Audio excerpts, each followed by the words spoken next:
बाऊ हसी हसी के बोलाई महादेव सुना मोरी मैया जब हमरे होई है लालन माता सोना लूटाऊ बाई हो हसी हसी के बोलई महादेव सुना मोरी मैया जब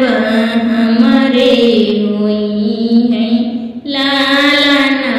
माता पियारी पहिनाऊ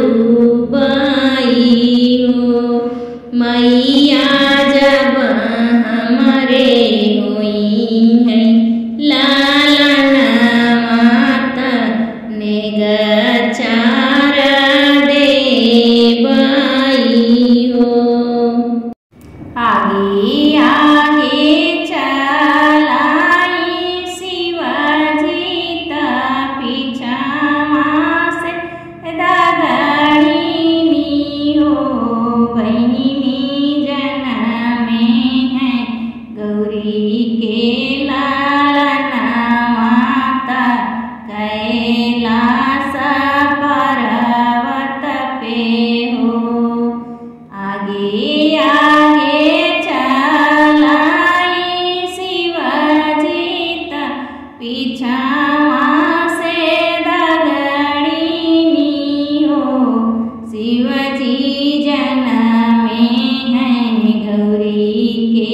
लालना कैलास होला सोहर हो बहिनी जनमे है शिव के लालना महल उठै सोहर हो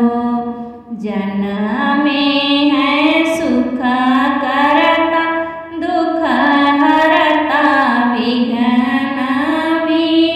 विलासत हो ललना घरे घरे प्रथा